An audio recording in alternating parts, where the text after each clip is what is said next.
এর আগের ভিডিওতে তোমরা পোলাওয়ের রেসিপিটা দেখেছো। আজকে দেখাবো চিকেন বানানোর রেসিপিটা। দেখো সবকটা সবজি তো আমি আগেই কেটে নিয়েছি, আর চিকেনটা আমি অনেকক্ষণ আগে থেকেই ম্যারিনেট করে রেখেছিলাম। এরপর ফ্রাইং প্যানে তেল দিয়ে তেল গরম হয়ে যাওয়ার পর এক এক করে দারচিনি, লবঙ্গ, এলাচ সব কিছু দিয়ে দিলাম। তারপরে দিয়ে দিলাম জিরে, আর এরপর দিয়ে দিলাম আদা পেস্ট আর রসুনের পেস্ট। এরপর একটু মশলাটা কষিয়ে নিলাম। যেহেতু আমার এখানে মিক্সি নেই, তাই জন্য আমাকে হাতে গ্রেট করেই দিতে হয়। আর মেন কাজ হলো মাংস তৈরি করার কষানোটা।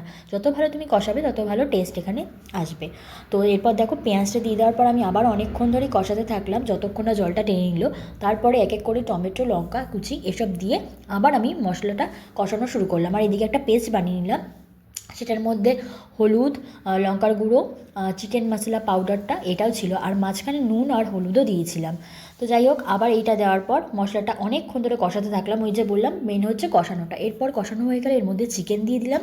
চিকেনটা দিয়ে আবার কিছুক্ষণ ঢেকে রেখে তুলে জল দিয়ে দিলাম, আর লাস্টে দিলাম একটুখানি ঘি।